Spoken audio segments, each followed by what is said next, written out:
Faixa 3.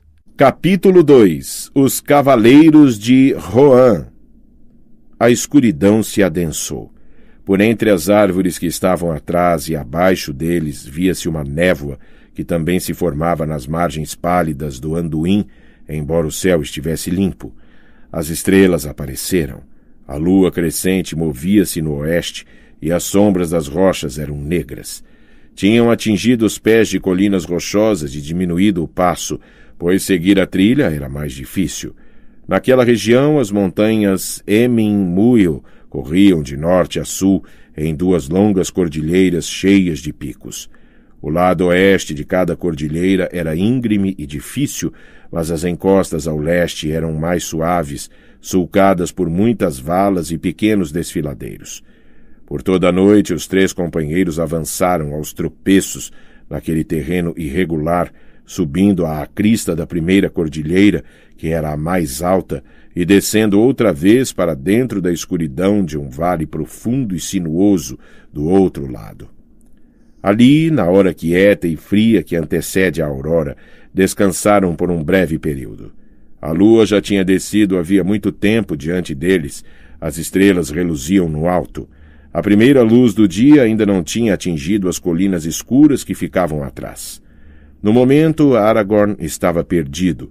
A trilha dos orques tinha descido para dentro do vale, mas depois desaparecera. — Para que lado você acha que os orques iriam? — perguntou Legolas.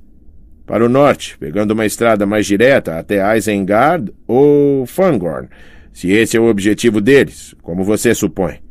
Ou será que iriam rumo ao sul para atingir o Antágua? Eles não irão na direção do rio, qualquer que seja o alvo que almejem, disse Aragorn.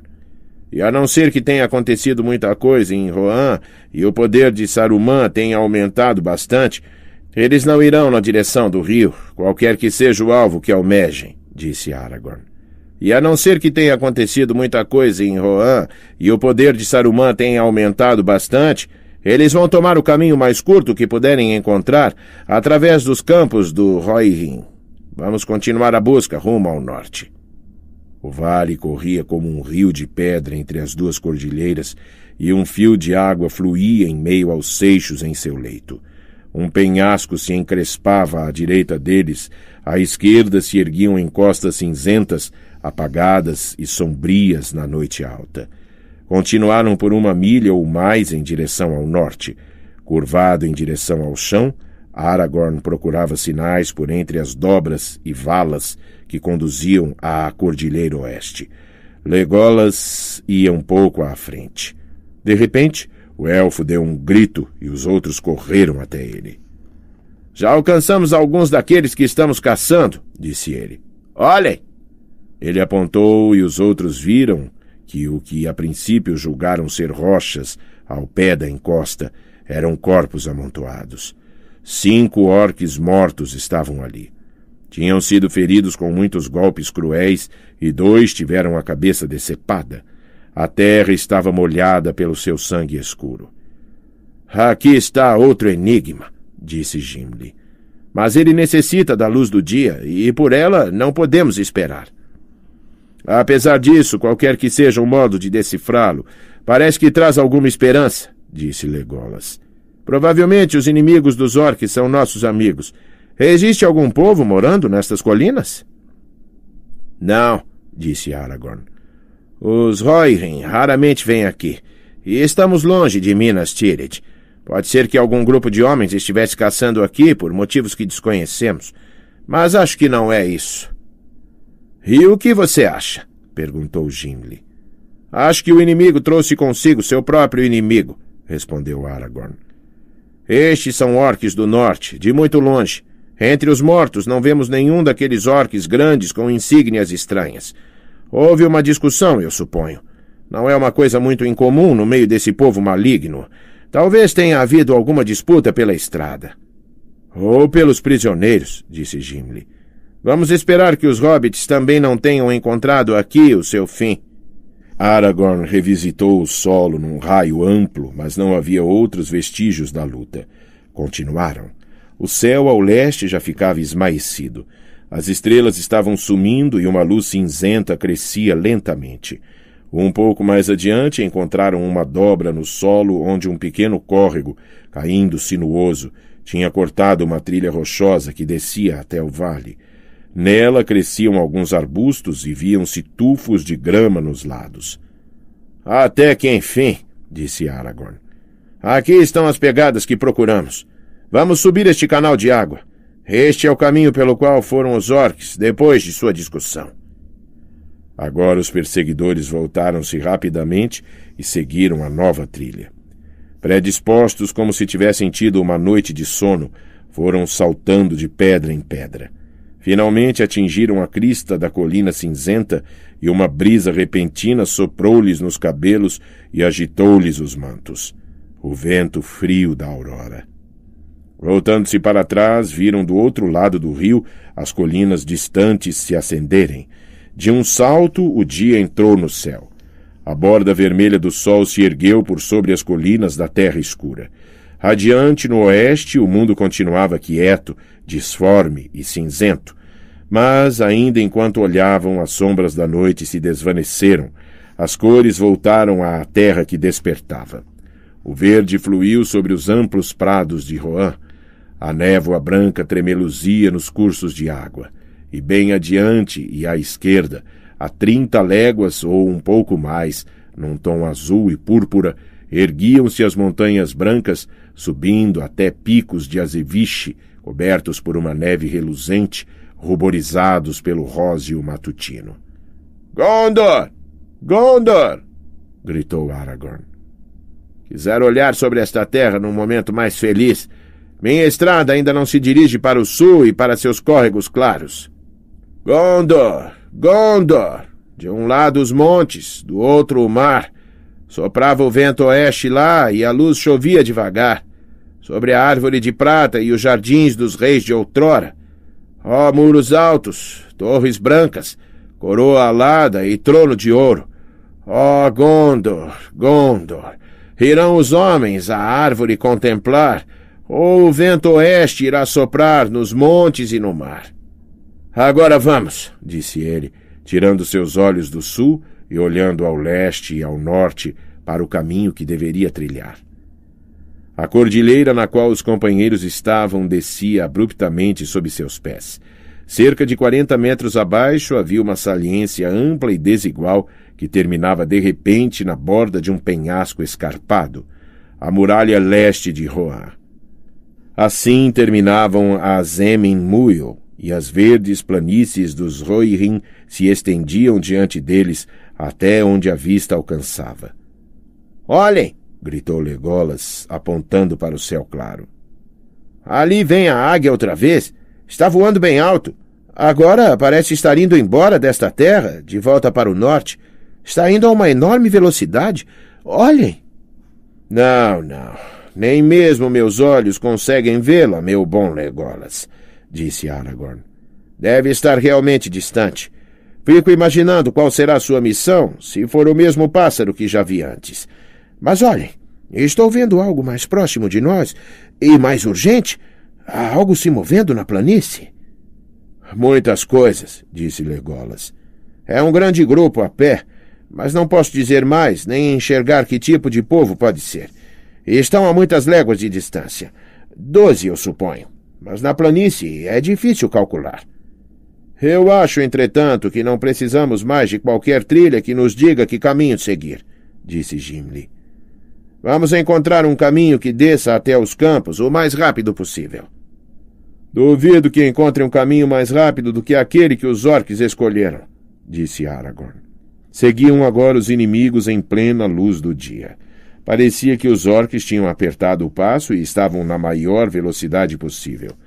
De quando em quando, os perseguidores encontravam coisas que tinham sido derrubadas ou jogadas fora. Sacos de comida, crostas e cascas de pães duros e cinzentos, uma capa preta rasgada, um sapato pesado com pregos de ferro que se arrebentara nas pedras. A trilha os conduzia para o norte ao longo do topo do penhasco, e finalmente eles chegaram a uma fenda profunda formada na rocha por uma nascente que descia espirrando com muito barulho. Na garganta estreita, uma passagem acidentada descia até a planície como uma escada íngreme. Na base, atingiram, de modo estranho e repentino, o gramado de Rohan. Crescia como um mar verde subindo até o pé das Emin-Muil. A nascente que caía desapareceu numa vegetação espessa de agriões e plantas aquáticas, e eles podiam ouvi-la correndo dentro de túneis verdes, descendo em costas suaves e longas na direção dos pântanos do Vale do Entágua, muito além.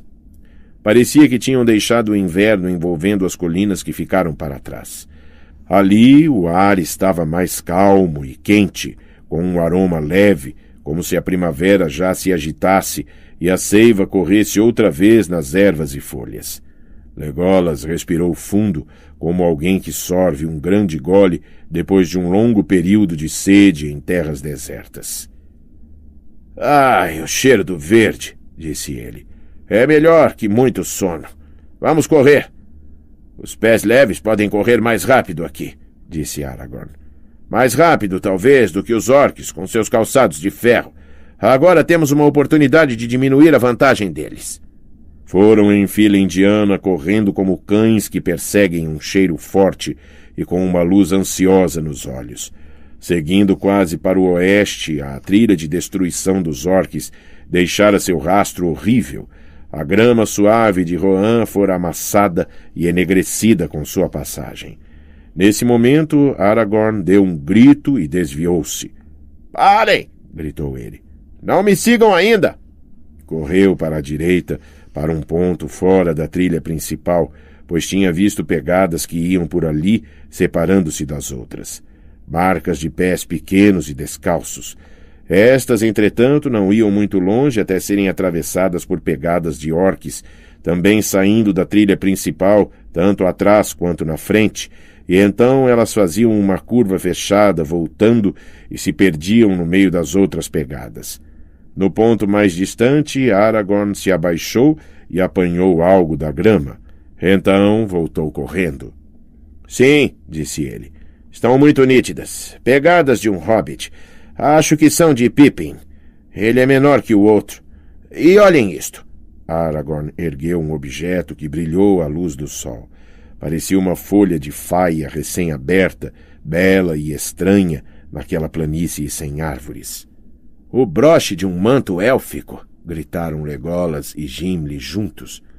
"As folhas de Lórien não caem à toa", disse Aragorn.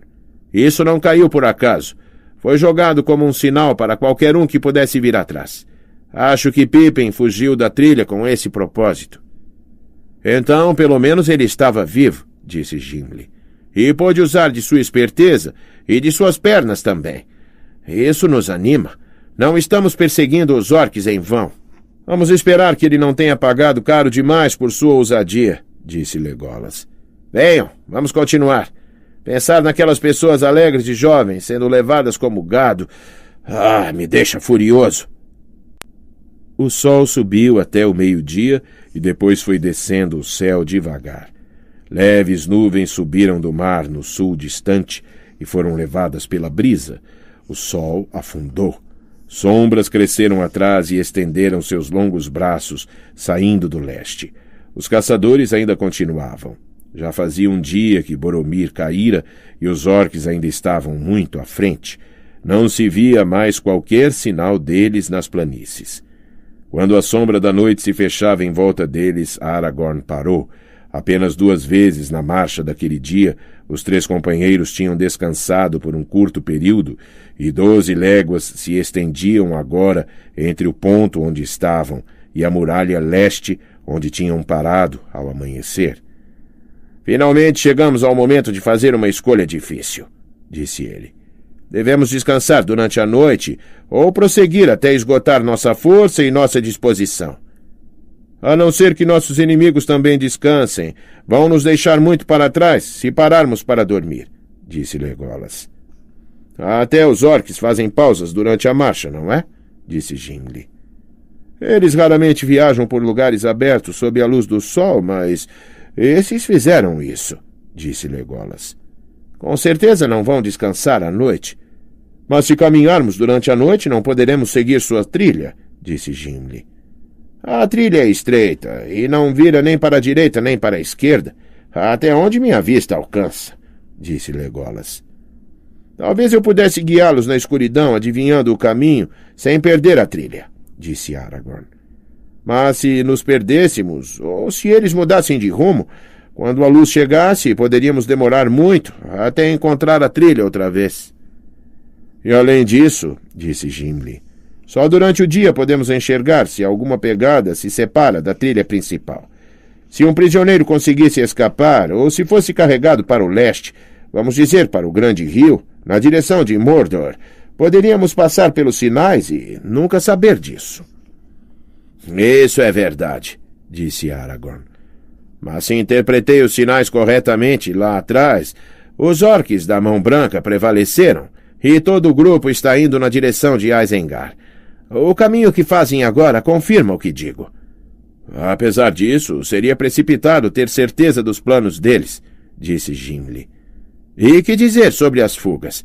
No escuro, teríamos deixado passar os sinais que conduziram você ao broche.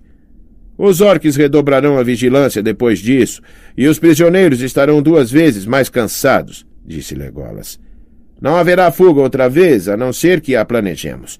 Não sabemos como isso poderá acontecer, mas primeiro precisamos alcançá-los. Mesmo assim, nem eu, anão de muitas jornadas, que não sou o menos resistente de meu povo, conseguiria correr todo o caminho até Isengard sem uma parada, disse Gimli.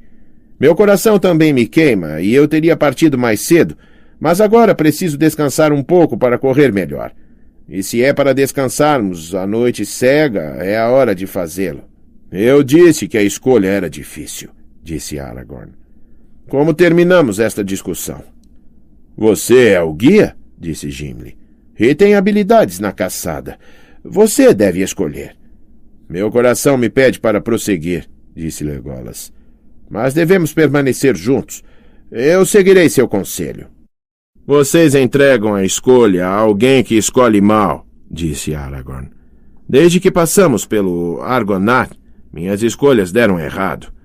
Ficou em silêncio, olhando durante um longo tempo para o norte e para o oeste, dentro da noite que se formava. Não vamos caminhar no escuro, disse ele finalmente. O perigo de perdermos a trilha ou os sinais de outras idas e vindas parece ser maior.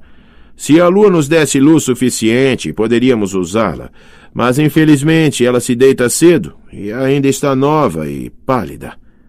E esta noite a lua estará coberta de qualquer forma, murmurou Gimli. Seria bom que a senhora nos tivesse dado uma luz semelhante ao presente que deu a Frodo. A luz será mais necessária para aquele a quem foi concedida, disse Aragorn. Com ele está a demanda verdadeira. O nosso é um problema pequeno entre os grandes feitos desta época. Talvez desde o princípio uma busca em vão, que nenhuma escolha minha possa estragar ou consertar.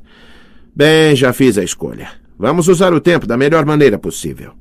Jogou-se no chão e adormeceu imediatamente, pois não tinha dormido desde a noite que passaram sob a sombra do Tol Brandir. Antes que a aurora estivesse no céu, ele acordou e se levantou. Gimli ainda estava num sono profundo, mas Legolas estava de pé, olhando para o norte, dentro da escuridão, pensativo e quieto, como uma árvore jovem numa noite sem vento. Eles estão muito, muito longe, disse ele com tristeza, voltando-se para Aragorn. Sei em meu coração que não descansaram esta noite. Só uma águia poderia alcançá-los agora. Mesmo assim, ainda vamos segui-los como pudermos, disse Aragorn. Abaixando-se, acordou o anão. Venha, precisamos ir, disse ele. O rastro está esfriando. Mas ainda está escuro, disse Gimli. Nem Legolas, no topo de uma colina, poderia vê-los antes de o sol nascer. Receio que tenham saído de meu campo de visão, seja do topo de uma colina ou de uma planície, sob o sol ou sob a lua, disse Legolas. Onde a vista falha, a terra pode trazer alguma informação, disse Aragorn. O solo deve gemer sob os pés odiosos dos orcs. Deitou-se sobre o solo, colocando a orelha contra a turfa. Ficou ali parado por tanto tempo que Gimli começou a indagar se ele não tinha desmaiado ou adormecido de novo. Finalmente se levantou e então os companheiros puderam ver seu rosto. Estava pálido e consternado, com o olhar preocupado. O ruído da terra é baixo e confuso, disse ele. Nada caminha sobre ela por muitas milhas ao nosso redor. Os pés de nossos inimigos estão distantes e são quase inaudíveis, mas pode-se ouvir com clareza ruídos de cascos de cavalos. Tenho a impressão de tê-los escutado, mesmo enquanto dormia, e eles incomodaram meu sono. Cavalos galopando, passando no oeste. Mas agora estão se distanciando de nós ainda mais, indo para o norte. Fico imaginando o que estará acontecendo nesta terra. Vamos, disse Legolas. Assim começou o terceiro dia de sua busca. Durante todas as longas horas de nuvem e sol vacilante, eles quase não pararam, algumas horas andando em grandes passadas, outras correndo como se nenhum cansaço pudesse debelar o fogo que lhes queimava o coração. Raramente falavam. Atravessaram a ampla solidão e seus mantos élficos desapareceram contra o fundo dos campos cinza esverdeados. Mesmo na fria luz do sol do meio-dia, poucos olhos, com a exceção dos élficos, poderiam tê-los notado, até que estivessem bem próximos. Sempre agradeciam em seus corações à senhora de Lórien pela dádiva do Lembas, pois podiam comê-lo e encontrar novas forças até mesmo enquanto corriam. Durante todo o dia, a trilha do inimigo conduziu sempre em frente, indo para o noroeste sem interrupção ou curva.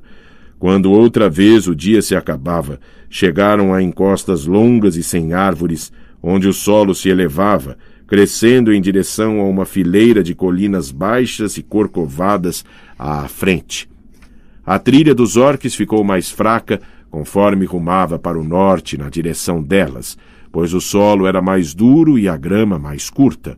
Lá adiante, à esquerda, o rio Entágua fazia curvas, um fio prateado no chão verde. Não se via qualquer ser em movimento. Aragorn muito se surpreendia pelo fato de não estarem vendo sinais de animais ou homens. As moradias dos Rohirrim ficavam, em sua maioria, muitas léguas ao sul, sob as bordas das montanhas brancas, que eram cobertas de florestas, agora escondidas por névoa e nuvem. Apesar disso, os senhores dos cavalos costumavam anteriormente manter muitos rebanhos e criações de cavalos no Stemnet, região ao leste de seu reino, e ali os pastores costumavam vagar com muita frequência, vivendo em acampamentos e tendas, mesmo durante o inverno. Mas agora toda a região estava vazia e havia um silêncio que não parecia ser a quietude da paz. Ao crepúsculo pararam novamente. Agora já tinham avançado cerca de 12 léguas na planície de Rohan e a muralha das Emin-Muil se perdia nas sombras do leste. A lua jovem brilhava num céu enevoado, mas emanava pouca luz e as estrelas estavam veladas. Agora sou eu quem sente falta de um tempo para descansar ou de uma pausa em nossa caçada, disse Legolas. Os orques correram na nossa frente como se estivessem sendo perseguidos pelos chicotes de Sauron. Receio que já tenham atingido a floresta e as escuras colinas, e que exatamente agora estejam entrando nas sombras das árvores. Gimli rangeu os dentes. Este é um final triste para toda a nossa esperança e nosso esforço, disse ele. Para a esperança, talvez, mas não para o esforço, disse Aragorn. Não voltaremos aqui, mas estou cansado. Olhou para trás, na direção do caminho pelo qual tinham vindo, na direção da noite que se formava no leste. Existe alguma coisa estranha se operando nesta terra. Desconfio do silêncio. Desconfio até dessa lua pálida. As estrelas estão apagadas e eu estou cansado, como raramente estive antes. Cansado como um guardião não deveria estar ao seguir uma trilha nítida. Há alguma disposição que empresta velocidade a nossos inimigos e põe diante de nós uma barreira invisível. Um cansaço que é mais do coração que das pernas. É verdade, disse Legolas. Isso eu já sei desde que descemos das Seminmuil, pois essa disposição não está atrás, mas à nossa frente. Apontou a distância sobre a terra de Rohan para o oeste que escurecia sob a lua em forma de foice. Saruman, murmurou Aragorn. Mas isso não deve fazer com que retornemos. Mais uma vez devemos parar, pois vejam, até mesmo a lua está sendo envolvida pelas nuvens que se adensam. Mas ao norte estará nossa estrada, entre colina e pântano, quando o dia retornar. Como antes, Legolas foi o primeiro a se pôr de pé, se é que de fato tinha dormido. Acordem, acordem! Gritou ele. A aurora já chegou. Coisas estranhas nos esperam perto das bordas da floresta. Boas ou más, eu não sei, mas estamos sendo chamados. Acordem! Os outros pularam de pé e quase imediatamente os três partiram outra vez. Devagar as colinas foram se aproximando. Ainda faltava 1 hora para o meio-dia quando as atingiram.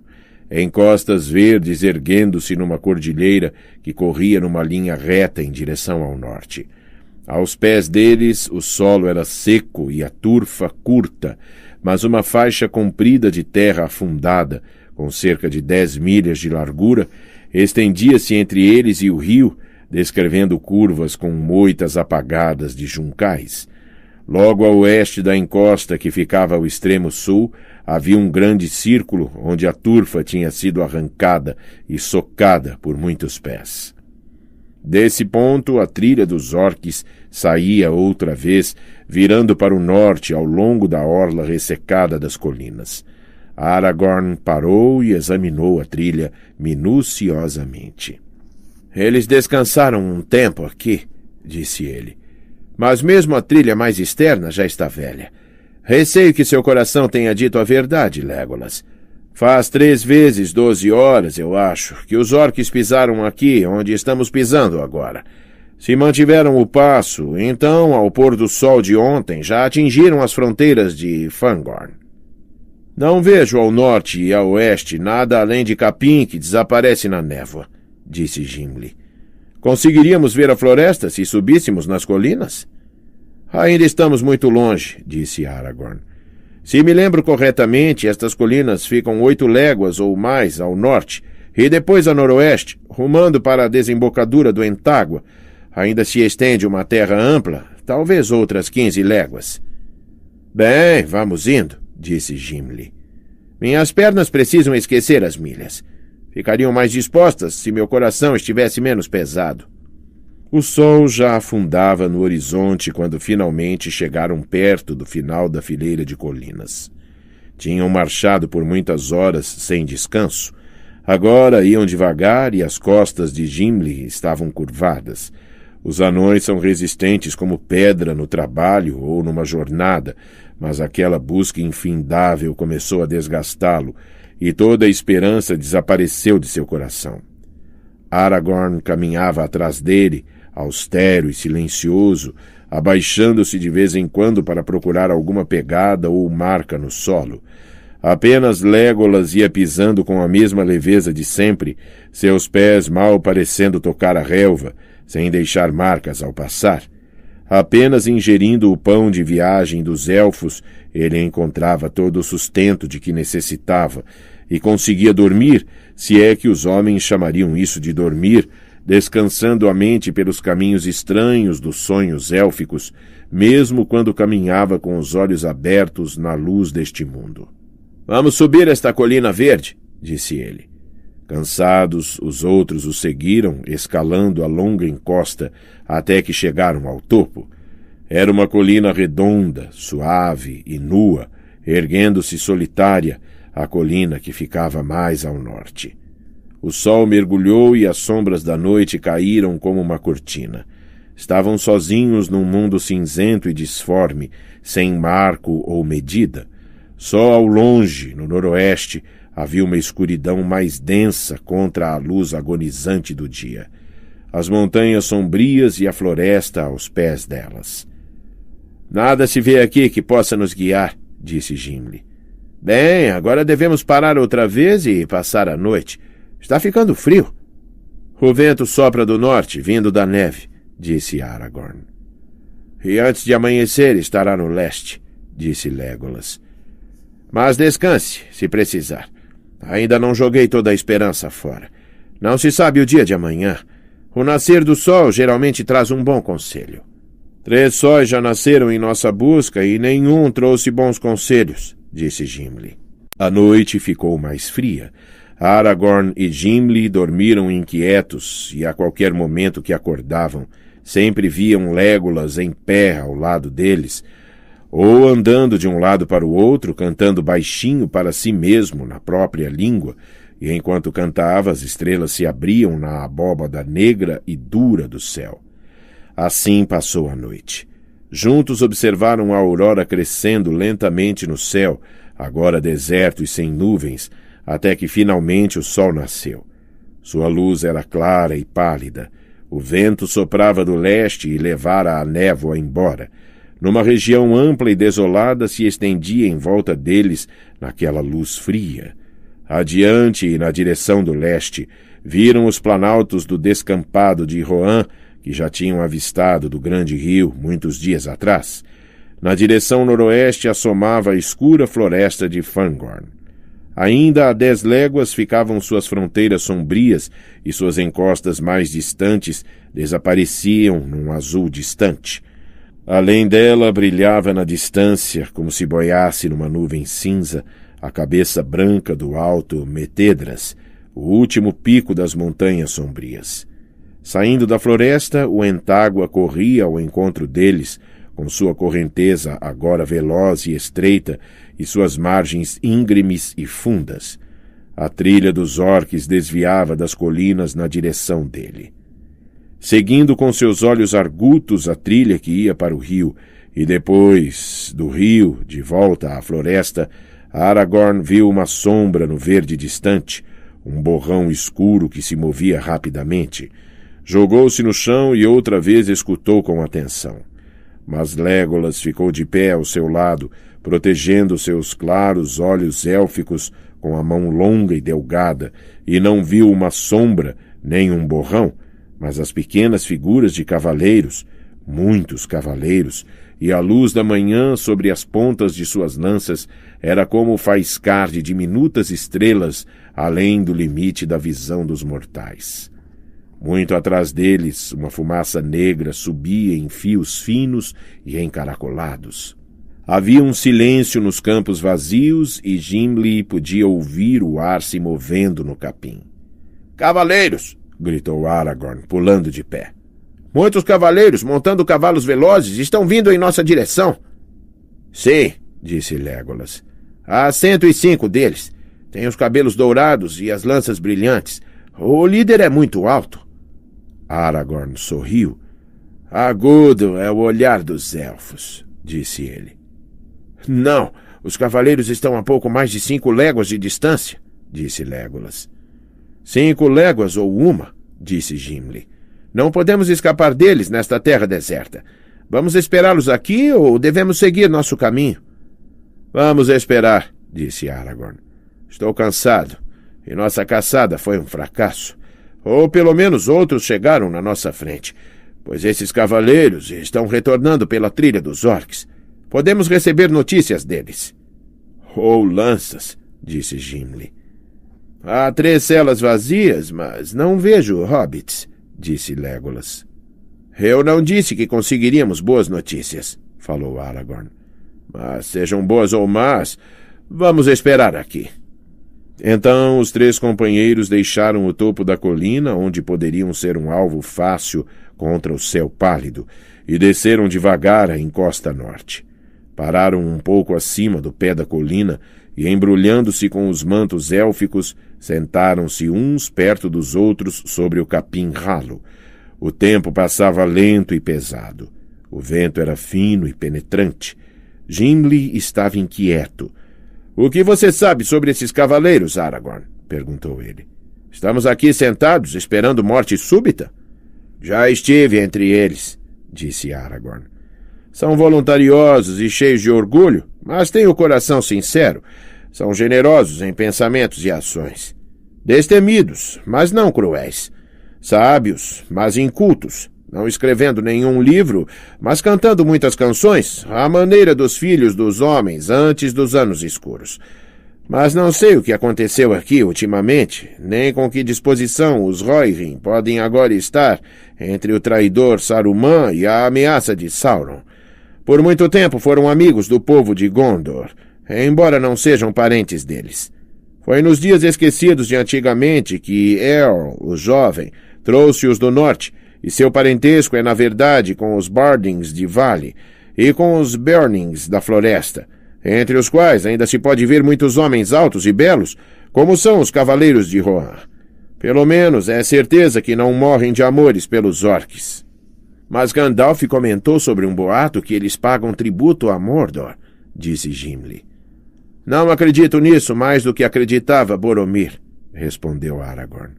Logo saberá da verdade, disse Legolas. Eles já estão se aproximando. Finalmente, até mesmo Gimli pôde ouvir a batida distante de cascos galopantes. Os cavaleiros, seguindo a trilha, desviaram do rio e se aproximaram das colinas. Galopavam na velocidade do vento. Agora o som de vozes fortes e nítidas vinha ecoando através dos campos. De repente avançaram com um barulho de trovão e o cavaleiro mais à frente mudou de rumo, passando ao lado do pé da colina e conduzindo o grupo de volta ao sul, ao longo da orla ocidental da cordilheira. Atrás dele ia uma longa fila de homens vestidos de malhas metálicas, velozes, brilhantes, terríveis e belos de se olhar. Os cavalos eram de grande estatura, fortes e com patas bem proporcionadas. As capas cinzentas reluziam, as caudas longas esvoaçavam ao vento, as crinas caíam trançadas sobre os pescoços imponentes. Os homens que os montavam combinavam muito bem com eles, altos e esbeltos.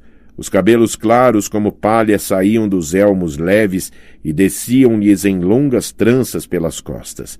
Os rostos eram austeros e argutos. Nas mãos traziam longas lanças de freixo, escudos pintados pendiam-lhes das costas, longas espadas estavam penduradas em seus cintos, as bainhas das vestimentas de malha de metal polido desciam-lhes até os joelhos. Galopavam em pares e, embora de quando em quando um deles se erguesse nos estribos e olhasse para os dois lados, eles pareciam não perceber os três forasteiros sentados em silêncio e vigiando-os. O exército quase passara por eles quando Aragorn se levantou e chamou em voz alta. — Que notícias têm do norte, cavaleiros de Rohan? Com velocidade e habilidade assombrosas, eles pararam seus cavalos, viraram e voltaram. Logo, os três companheiros se viram num círculo de cavaleiros movimentando-se numa roda que não parava, subindo a encosta da colina atrás deles e descendo, dando várias voltas ao redor deles, fechando o cerco cada vez mais. Aragorn permanecia quieto e os outros dois ficaram sentados sem se mexer, pensando no rumo que as coisas tomariam. Sem qualquer palavra ou chamado, de repente os cavaleiros pararam.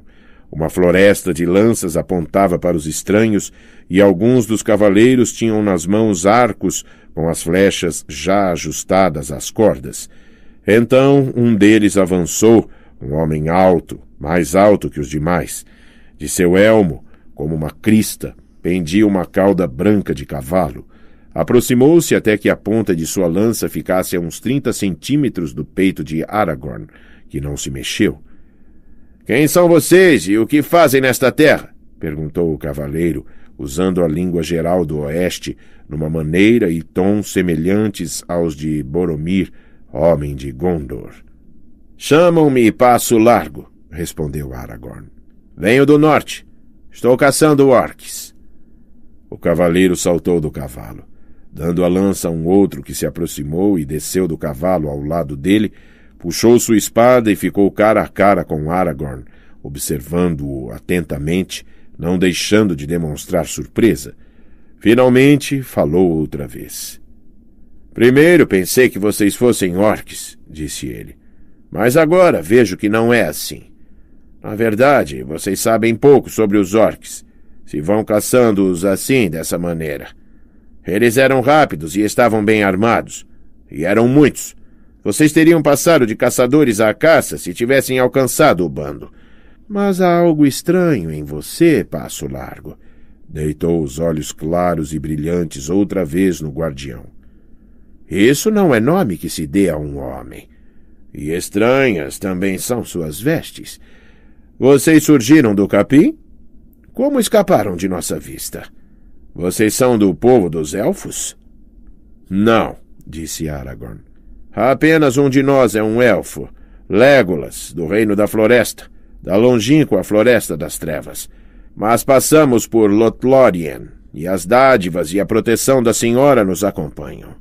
O cavaleiro olhou-os com surpresa renovada, mas seus olhos endureceram. Então existe uma senhora na Floresta Dourada, como contam as antigas histórias, disse ele. Poucos escapam de suas redes, pelo que dizem. Estes são dias estranhos. Mas se vocês têm a proteção dela, então também tecem redes e talvez sejam feiticeiros. De repente lançou para Legolas e Gimli um olhar frio. Por que não falam, vocês que estão em silêncio? Gimli se levantou e plantou os pés afastados no chão. Sua mão agarrou firmemente o cabo do machado e os olhos escuros brilharam. Diga o seu nome, mestre dos cavalos, e então lhe direi o meu, e outras coisas também, disse ele. Quanto a isso, disse o cavaleiro, abaixando os olhos na direção do anão, o forasteiro deve se declarar primeiro. Mas meu nome é Elmer, filho de Elmund, e chamam-me terceiro marechal da Terra dos Cavaleiros. Então, Elmer, filho de Elmund, terceiro marechal da Terra dos Cavaleiros, deixe que Gimli, o anão, filho de Cloin, faça uma advertência contra suas tolas palavras. Você fala mal do que é belo, além do alcance de seu pensamento, e sua única desculpa pode ser a falta de inteligência. Os olhos de Elmer reluziram e os homens de Rohan soltaram murmúrios enfurecidos e fecharam mais o círculo, avançando com as lanças. Eu poderia cortar-lhe a cabeça, a barba e o resto, mestre anão, se você se erguesse um pouco mais acima do chão, disse Elmer. Ele não está sozinho, disse Legolas, aprumando seu arco e ajustando uma flecha com mãos que se movimentavam mais rápido que os olhos. Você morreria antes que desferisse o golpe. Elmer ergueu sua espada e as coisas poderiam ter acabado mal, mas Aragorn saltou no meio deles, levantando a mão. Peço suas desculpas, Elmer, gritou ele. Quando souber mais, você poderá entender por que enfureceu meus companheiros. Não temos más intenções para com Rohan, nem para com seu povo, seus homens e seus cavalos. Não poderia ouvir nossa história antes de atacar? Está bem, disse Elmer, abaixando sua espada. Mas os que vagueiam pela terra dos cavaleiros seriam mais sábios se fossem menos arrogantes nesses dias duvidosos. Primeiro diga-me seu nome correto. Antes me diga a quem serve, disse Aragorn. É amigo ou inimigo de Sauron, o senhor de Mordor? Sirvo apenas ao senhor dos cavaleiros, o rei Théoden, filho de Tengel, respondeu Elmer. Não servimos ao poder da Terra Negra distante, mas também não estamos em guerra declarada contra ele. Se estão fugindo dele, então é melhor que abandonem esta terra. Existem problemas atualmente em todas as nossas fronteiras, e estamos sendo ameaçados, mas só desejamos ser livres e viver como temos vivido, mantendo nosso próprio senhor, sem servir a nenhum senhor estrangeiro, seja ele bom ou mau. Em dias melhores recebíamos bem os visitantes, mas nesses tempos o forasteiro não convidado nos encontra alertas e duros. Digam, quem são vocês? A quem servem? A mando de quem estão caçando orques em nossas terras? Não sirvo a homem nenhum, disse Aragorn, mas persigo os servidores de Sauron por quaisquer terras onde possam andar. Há poucos entre os homens mortais que sabem mais sobre orques, e eu não os estou caçando desta maneira por escolha própria. Os orques que perseguimos capturaram 2 de meus amigos. Nessas condições, um homem que não tem um cavalo irá a pé e não pedirá permissão para seguir a trilha. Nem contará as cabeças dos inimigos, exceto com a espada. Não estou desarmado. Aragorn jogou para trás seu manto. A bainha élfica reluziu no momento em que ele a agarrava e a clara lâmina de Andúril brilhou como uma chama súbita conforme a puxou. Elendil! Gritou ele.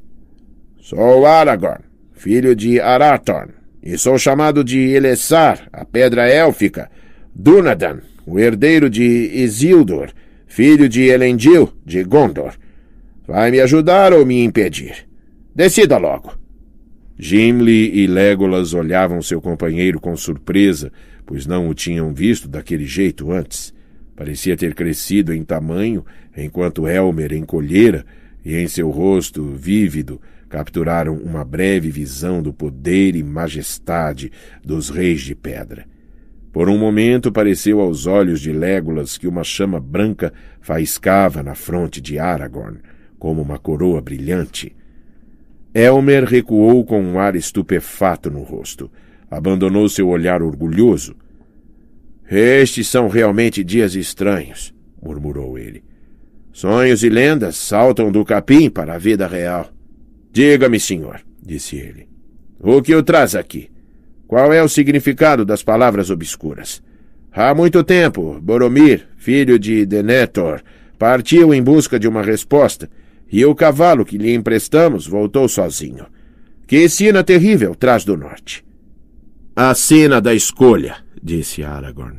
Você pode dizer isto a Théoden, filho de Tengel. A guerra aberta está diante dele, ao lado de Sauron ou contra ele. Ninguém mais pode viver como costumava, e poucos poderão manter o que chamam de seu. Mas desses assuntos grandiosos falaremos depois. Se for possível, eu mesmo irei ter com o rei. Agora estou em grande dificuldade e peço ajuda, ou pelo menos notícias. Você escutou que estamos caçando um bando de orques que levou nossos amigos. O que tem a nos dizer? Que não precisa mais persegui-los, disse Elmer. Os orques foram destruídos. E nossos amigos? Não encontramos nenhum deles entre os orques. Mas isso é realmente estranho, disse Aragorn. Procuraram entre os mortos? Não havia cadáveres que não fossem da espécie dos orques? Seriam pequenos, apenas crianças aos seus olhos, descalços, mas vestidos de cinza. Não havia nem crianças nem anões, disse Elmer. Contamos todos os mortos e os espoliamos. Depois fizemos uma pilha com as carcaças e as queimamos, como é nosso costume. As cinzas ainda estão soltando fumaça. Não estamos falando de crianças nem de anões, disse Gimli. Nossos amigos eram hobbits. Hobbits? Disse Elmer. E que vêm a ser eles? Esse nome é estranho. Um nome estranho para um povo estranho, disse Gimli. Mas estes nos eram muito caros. Parece que vocês em Rohan ouviram falar das palavras que perturbaram Minas Tirith. Elas falavam do pequeno. Esses hobbits são pequenos. Pequenos, riu o cavaleiro que estava ao lado de Elmer. Pequenos. Mas eles são apenas um pequeno povo em velhas cantigas e histórias infantis do norte. Estamos andando em lendas ou sobre a terra verde à luz do dia? Um homem pode fazer as duas coisas, disse Aragorn.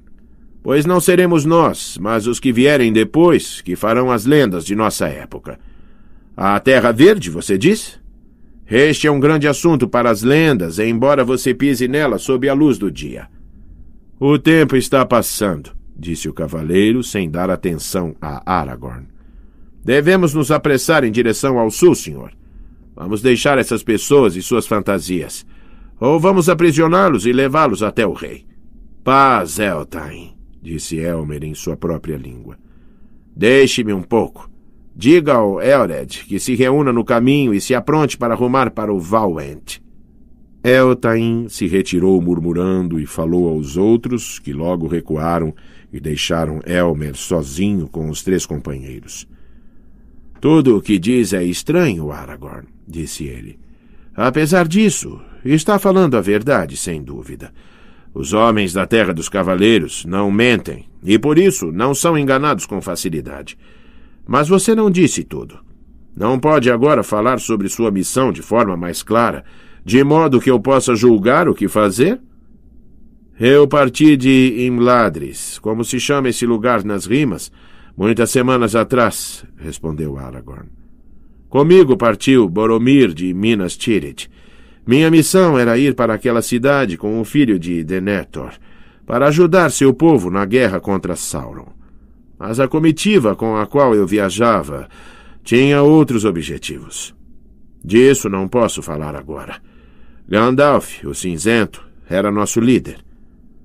Gandalf! Exclamou Elmer. Gandalf, Capa Cinzenta, é conhecido por aqui. Mas seu nome, eu lhe aviso, não é mais uma senha para se conseguir os favores do rei. Ele foi hóspede desta terra muitas vezes, na memória dos homens, vindo quando bem entendesse, depois de uma estação ou depois de muitos anos. Ele é sempre o arauto de acontecimentos estranhos, alguém que traz o mal, dizem alguns atualmente.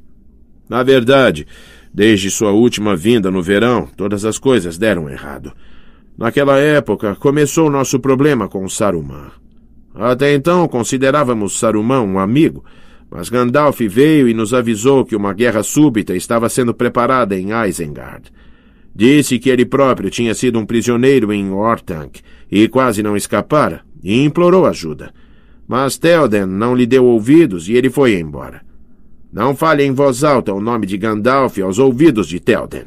Ele está furioso, pois Gandalf levou o cavalo chamado Scadufax, o mais precioso dos animais do rei, líder dos Mearas, que apenas o Senhor dos Cavaleiros poderia montar. Pois o progenitor dessa raça foi o grande cavalo de Eorl, que sabia a língua dos homens. Há 7 noites, Scadufax retornou.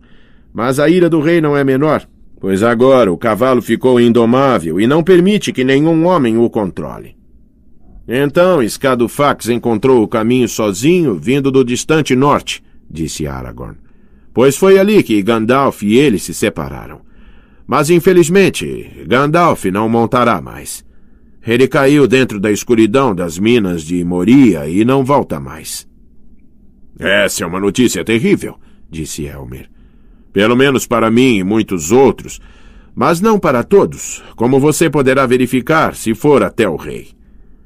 Essa notícia é mais lamentável do que qualquer um nesta terra pode entender, embora possa tocá-los dolorosamente antes que o ano avance muito, disse Aragorn. Mas quando os grandes caem, os menores devem assumir a liderança. Minha parte tem sido guiar nossa comitiva na longa estrada que vem de Moria. Viemos atrás de Lórien, e dessa terra seria bom que vocês aprendessem a verdade antes de se referirem a ela outra vez. E depois disso, viemos descendo ao longo do grande rio até a cachoeira de Haurus.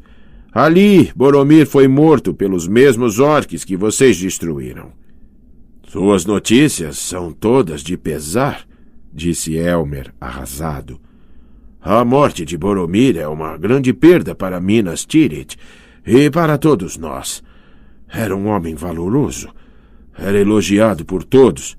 Raramente vinha à Terra dos Cavaleiros, pois estava sempre nas guerras das fronteiras do leste. Mas eu o vi. Na minha opinião, era mais parecido com os velozes filhos de Eorl do que com os austeros homens de Gondor, e provavelmente se mostraria um grande capitão de seu povo quando o momento chegasse. Mas não recebemos qualquer palavra de Gondor sobre essa perda. Quando aconteceu? Já faz 4 dias que foi morto, respondeu Aragorn. E desde esse dia temos viajado, partindo da sombra do Tol Brandir. A pé? Exclamou Elmer. Sim, da maneira como nos vê agora. Uma enorme surpresa cobriu os olhos de Elmer. Passo Largo é um nome muito pobre, filho de Arathorn. Vou chamá-lo de Pé de Vento. Esse feito dos 3 amigos será cantado em muitos salões. 45 léguas vocês percorreram antes do fim do 4º dia? Resistente é a raça de Elendil. Mas agora, senhor, que devo fazer? Devo retornar depressa a Théoden. Falei sinceramente diante de meus homens.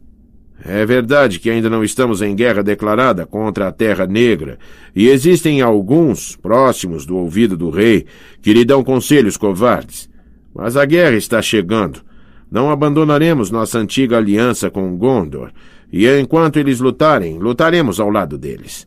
Assim digo eu e todos os que permanecem comigo. A fronteira leste está ao meu encargo, o distrito do terceiro marechal, e removi todos os nossos rebanhos e pastores, retirando-os para além do Entágua, não deixando ninguém, exceto guardas e velozes batedores. Então vocês não pagam tributo a Sauron? Perguntou Gimli. Não, e nunca pagamos, disse Elmer com um brilho nos olhos. Embora tenha chegado aos meus ouvidos que essa mentira foi espalhada, há alguns anos o senhor da Terra Negra quis comprar nossos cavalos a um alto preço, mas nós recusamos, pois ele utiliza os animais para propósitos malignos. Então ele enviou orques saqueadores e eles levam o que conseguem, escolhendo sempre os cavalos negros. Agora restam poucos deles. E esta é a razão que explica nossa amarga inimizade com os orques. Mas neste momento nossa principal preocupação é com Saruman. Ele reivindicou soberania sobre toda esta terra e tem havido guerra entre nós já há vários meses. Ele recrutou orques a seu serviço e montadores de lobos e homens maus. Bloqueou o desfiladeiro contra nós, de modo que é provável que fiquemos cercados pelo leste e pelo oeste. É terrível lidar com um inimigo desses. Ele é um mago, ao mesmo tempo astuto e cheio de poderes mágicos, tendo vários disfarces. Caminha por aí, dizem, como um velho de capuz e capa, muito semelhante a Gandalf, como muitos agora se lembram dele. Seus espiões penetram qualquer rede e seus pássaros de mau agouro estão espalhados pelo céu. Não sei como tudo isto vai terminar e meu coração pressente algo mais, pois tenho a impressão de que nem todos os seus amigos moram em Isengard. Mas se vier à casa do rei, terá a chance de ver com os próprios olhos, Aragorn. Você não virá? Serão vãs minhas esperanças de que você tenha sido enviado como uma ajuda nestes tempos de dúvida e necessidade? Irei quando puder, disse Aragorn. Venha agora, disse Elmer. O herdeiro de Elendil seria realmente uma força para os filhos de Eorl nesta maré maligna. Há batalhas neste mesmo momento em Vestemnet e receio que possamos ser derrotados. Na verdade, nesta minha cavalgada para o norte, eu vim sem a permissão do rei, pois na minha ausência sua casa fica com poucos guardas. Mas os batedores me avisaram sobre um bando de orques descendo da muralha leste há 3 noites, e entre eles viram algum portando as insígnias brancas de Saruman. Então, suspeitando o que eu mais temia, uma aliança entre Orthanc e a Torre Escura, conduzi meu Eored, homens de minha própria casa, e nós alcançamos os orques ao escurecer, 2 dias atrás, perto da fronteira da Floresta Ent. Ali os cercamos e começamos a batalha ontem, ao amanhecer. Perdi 15 dos meus homens e 12 cavalos, infelizmente, pois os orques estavam em maior número do que estimávamos. Outros se juntaram a eles, vindo do leste através do grande rio. É fácil ver a trilha que fizeram um pouco ao norte deste local. E outros também vieram da floresta. Grandes orques, também carregando a mão branca de Isengard. Essa espécie é mais forte e mais terrível que todas as outras. Não obstante isso, acabamos com eles. Mas estamos fora há muito tempo. Precisam de nós no sul e no oeste. Você não virá. Há cavalos sobrando, como pode ver. Há trabalho para a espada desempenhar. Sim, e poderíamos encontrar utilidade para o machado de Gimli e para o arco de Legolas, se eles desculparem minhas palavras rudes em relação à Senhora da Floresta. Só falei como falam todos os homens de minha terra, e gostaria muito de aprender mais.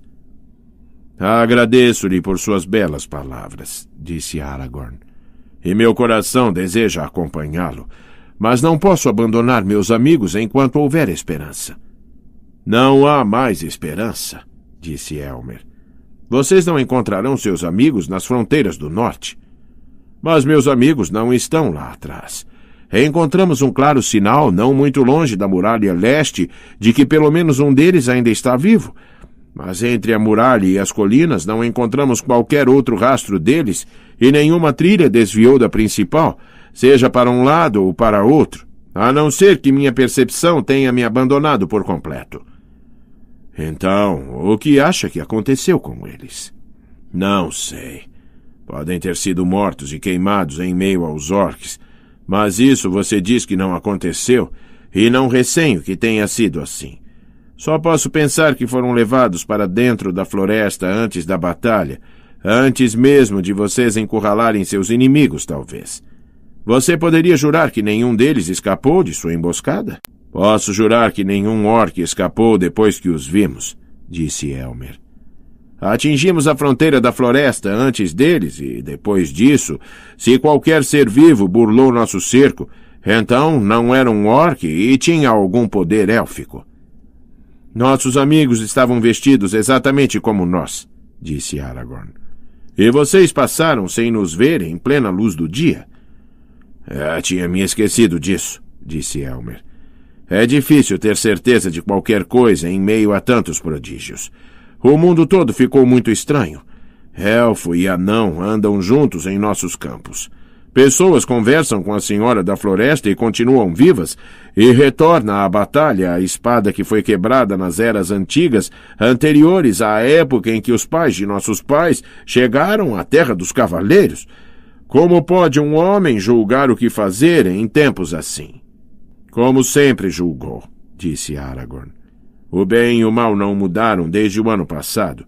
Nem são uma coisa para os elfos e anões e outra coisa para os homens. É papel de um homem discerni-los, tanto na Floresta Dourada como em sua própria casa. Isso é verdade, disse Elmer. Não duvido de você nem da ação que meu coração escolheria. Mas não sou livre para fazer tudo como desejar. É contra a nossa lei permitir que forasteiros caminhem por nossa terra, até que o próprio rei lhes dê permissão. E essa ordem é ainda mais estrita nestes dias perigosos. Implorei que me acompanhasse de livre e espontânea vontade, e você não vai me atender. Detesto iniciar uma batalha de 100 contra 3. Não acho que sua lei tenha sido feita para uma ocasião como esta, disse Aragorn. E na verdade não sou um forasteiro, pois já estive nesta terra antes, mais de uma vez, e já montei com o exército dos Rohirrim, embora estivesse com outro nome e com outras vestimentas.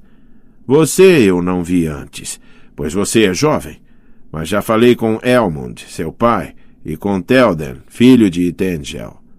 Nunca, nos dias passados, qualquer alto senhor desta terra teria forçado um homem a abandonar uma busca como a minha.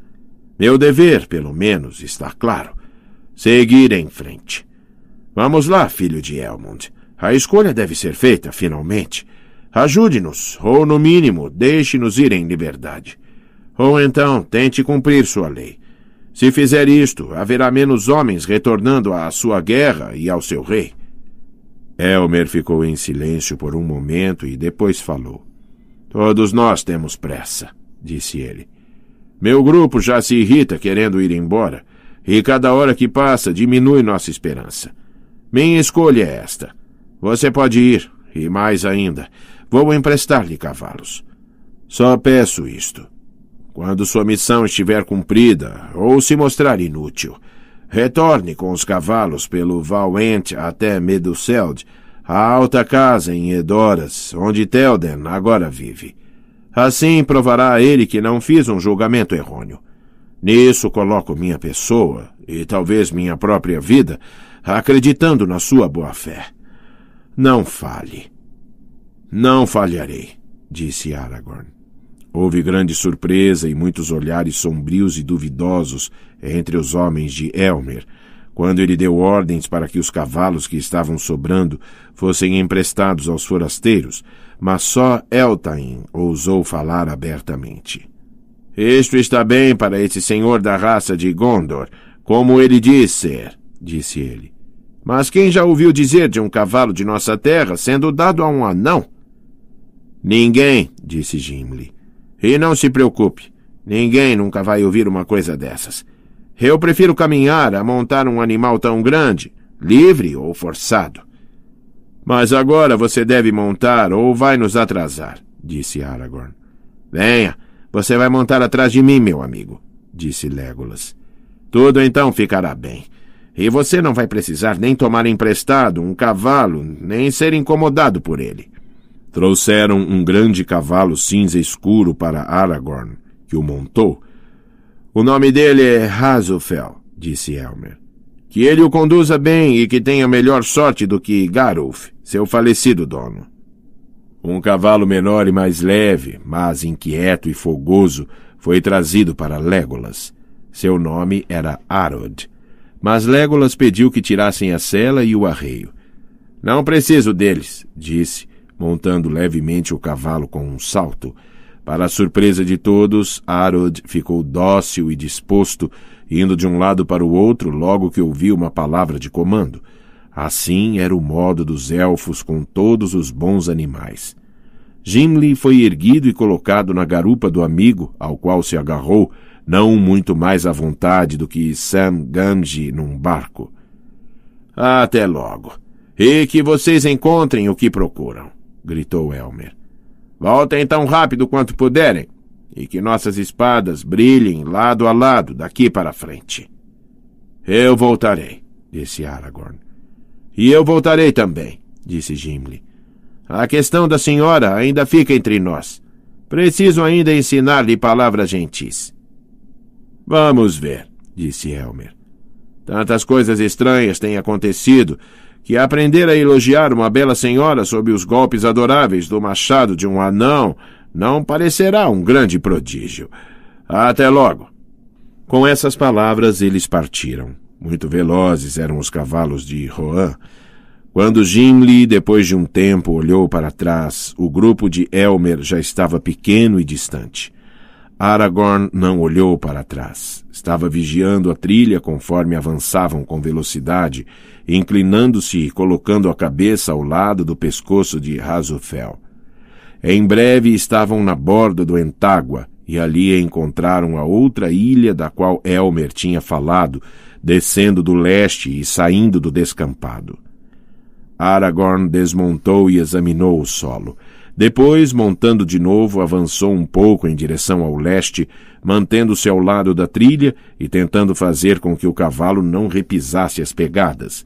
Depois, desceu do cavalo outra vez e examinou o solo, andando para frente e para trás. Há pouco a descobrir, disse ele quando retornou. A trilha principal está toda confundida com a passagem dos cavaleiros quando voltaram. Seu caminho externo deve ter sido feito mais próximo ao rio. Mas esta trilha que vai para o leste é nova e visível. Não há sinais aqui de pés indo em sentido contrário, de volta para o Anduin. Agora devemos ir mais devagar, para ter certeza de que nenhum vestígio ou pegada se ramifica para qualquer um dos lados. A partir deste ponto, os orques deviam estar conscientes de que estavam sendo perseguidos. Podem ter feito alguma tentativa de levar os prisioneiros para outro lugar antes de serem alcançados. Conforme avançavam, o dia ia ficando nebuloso. Nuvens baixas e cinzentas desceram sobre o descampado. A névoa cobriu o sol. As encostas cobertas de árvores de Fangorn assomavam cada vez mais próximas, escurecendo lentamente enquanto o sol ia para o oeste.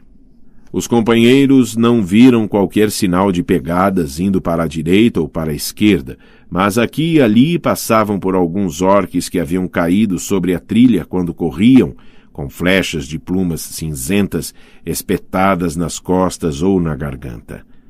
Finalmente, quando a tarde morria, chegaram às fronteiras da floresta e, numa clareira aberta em meio às primeiras árvores, encontraram o local da grande fogueira.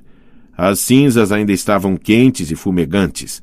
Ao lado havia uma grande pilha de elmos e malhas metálicas, escudos partidos e espadas quebradas, arcos e dardos e outros equipamentos de guerra. Sobre uma estaca, bem no meio, estava colocada uma grande cabeça de orque. Sobre o elmo despedaçado ainda se podia ver a insígnia branca. Mais adiante, não muito longe do rio, no ponto onde ele saía da borda da floresta, havia um túmulo.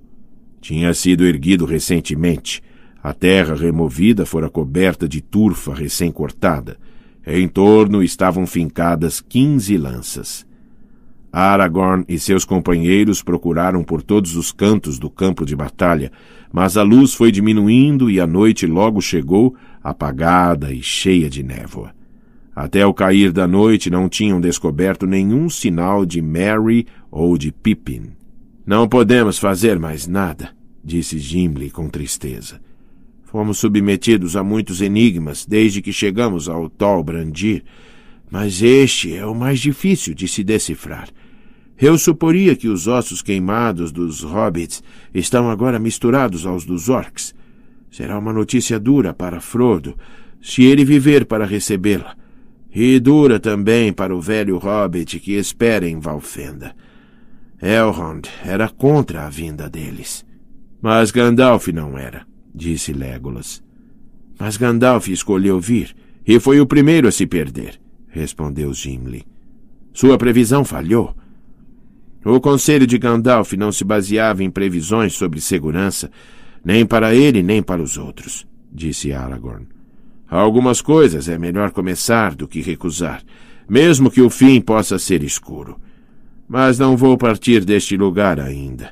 De qualquer modo, devemos esperar pela luz do dia. Um pouco além do campo de batalha, montaram um acampamento sob uma grande árvore. Parecia uma castanheira, e apesar disso ainda tinha muitas folhas amarronzadas de anos anteriores, como mãos secas com dedos longos e oblíquos que se batiam tristemente na brisa da noite. Gimli tremeu.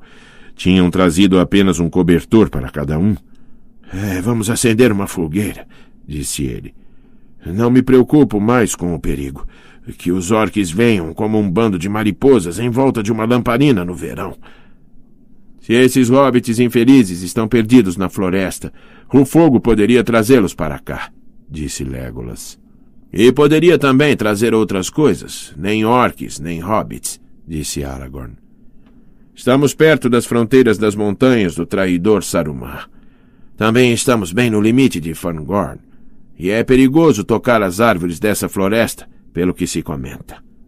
Mas os Rohirrim fizeram uma grande fogueira aqui ontem, disse Gimli, e derrubaram árvores para fazer o fogo, como se pode ver. Apesar disso, passaram a noite em segurança após terminado o trabalho. Eles eram muitos, disse Aragorn, e não deram atenção à ilha de Fangorn, pois raramente chegam até aqui e não andam sob as árvores. Mas nossas trilhas provavelmente vão nos conduzir exatamente para o coração da própria floresta. Por isso, tenham cuidado. Não cortem nenhuma madeira viva. Não é preciso, disse Gimli. Os cavaleiros deixaram galhos e tocos em quantidade suficiente, e há muita madeira morta. Saiu para recolher lenha e se ocupou em preparar e acender uma fogueira. Mas Aragorn ficou sentado em silêncio, recostado à grande árvore, mergulhado em pensamentos. Legolas ficou parado sozinho no espaço aberto, olhando na direção da profunda sombra da floresta, inclinando-se para a frente, como alguém que tenta escutar vozes chamando de um lugar distante. Quando o anão conseguiu manter uma pequena chama ardente, os três companheiros se aproximaram da fogueira e sentaram-se próximos, escondendo a luz com suas formas encapuzadas. Legolas levantou os olhos para os ramos da árvore que se estendiam acima deles. — Olhem, disse ele. A árvore está feliz com o fogo. Pode ser que as sombras dançantes tivessem enganado os olhos dos três, mas a todos eles pareceu que os galhos estavam se inclinando para um lado e para o outro, a fim de se aproximar das chamas, enquanto os ramos mais altos pareciam estar se abaixando. As folhas castanhas se sobressaíam rígidas e se esfregavam umas às outras, como muitas mãos frias e rachadas se reconfortando no calor. Fez-se silêncio, pois de repente a floresta escura e desconhecida, tão próxima, fez-se sentir como uma grande presença pairando no ar, cheia de propósitos secretos. Depois de um tempo, Legolas falou outra vez. — Celeborn nos avisou para não avançarmos muito no interior de Fangorn, disse ele. Você sabe a razão disso, Aragorn? Quais são as fábulas sobre a floresta que Boromir ouviu? Ouvi muitas histórias em Gondor e em outros lugares, disse Aragorn. Mas se não fosse pelas palavras de Celeborn, eu as consideraria apenas como fábulas que os homens criam quando desaparece o verdadeiro conhecimento. Pensei em perguntar a você o que havia de verdade nesse assunto. E se um elfo da floresta não sabe, como pode um homem responder? Você viajou a lugares mais distantes que eu? Disse Legolas. Nunca ouvi nada sobre isso em minha própria terra, a não ser as canções que contam como os Onodrim, que os homens chamam de Ents, moraram aqui há muito tempo. Fangorn é antiga, mesmo para os cômputos dos elfos. Sim, é antiga, disse Aragorn. Antiga como a floresta ao lado das colinas dos túmulos, e é muito maior. Elrond diz que as duas são aparentadas, as últimas fortalezas das poderosas florestas dos dias antigos, nas quais os primogênitos perambulavam quando os homens ainda dormiam. Mas Fangorn guarda um segredo próprio, e não sei qual é. E eu não quero saber, disse Gimli. Que nada que vive em Fangorn se incomode por minha causa. Tinham feito um sorteio para ver quem ia fazer a guarda e o primeiro turno caiu para Gimli. Os outros se deitaram. Quase imediatamente o sono lhe sobreveio. Gimli, disse Aragorn sonolento, lembre-se, é perigoso cortar galhos ou ramos de uma árvore viva em Fangorn. Mas não se afaste muito à procura de madeira morta. Antes, deixe que a fogueira se apague.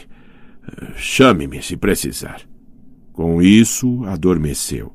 Legolas já estava deitado sem se mexer, as belas mãos cruzadas sobre o peito, os olhos abertos misturando a noite de vigília a um sono profundo, como fazem os elfos.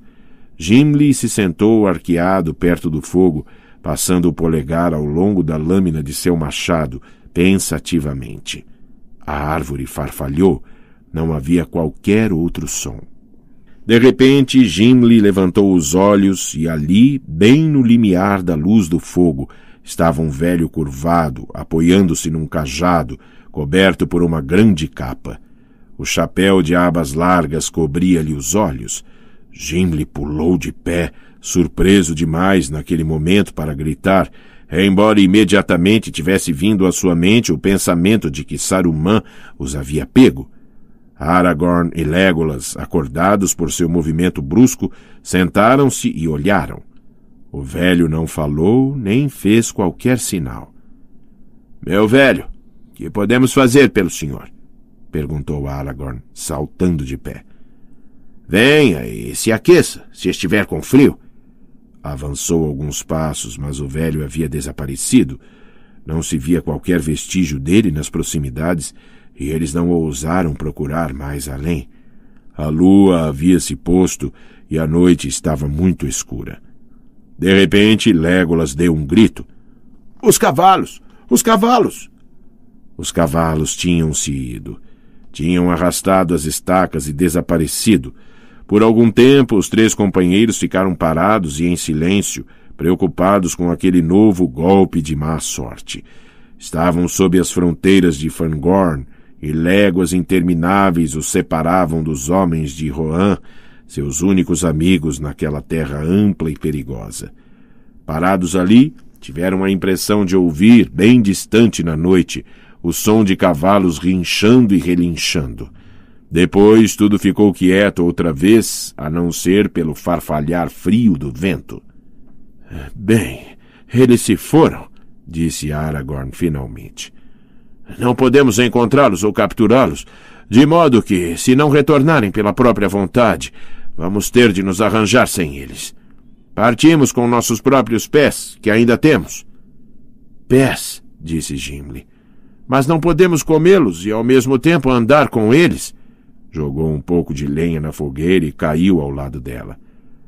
Há apenas algumas horas atrás você não estava disposto a montar um cavalo de Rohan, riu Legolas. Agora já é um cavaleiro. Se querem saber o que eu penso, começou ele depois de uma pausa, Acho que foi Saruman. Quem mais poderia ser? Lembrem-se das palavras de Elmer. Ele anda por aí como um velho de capuz e capa. Foram essas as palavras que usou. Foi embora com nossos cavalos, ou os afugentou, e aqui estamos nós. Teremos mais problemas. Prestem atenção ao que digo. Estou prestando atenção, disse Aragorn. Mas prestei atenção também ao fato de que este velho estava usando um chapéu e não um capuz. Mas mesmo assim, não duvido que sua suposição esteja correta, e que estamos correndo perigo aqui, de noite ou de dia. Apesar disso, por enquanto, não há nada que possamos fazer a não ser descansar. Vou vigiar um pouco agora, Gimli. Tenho mais necessidade de pensar do que de dormir. A noite passou devagar. Legolas rendeu Aragorn e Gimli rendeu Legolas, e a guarda de cada um deles se acabou. Mas nada aconteceu. O velho não apareceu de novo e os cavalos não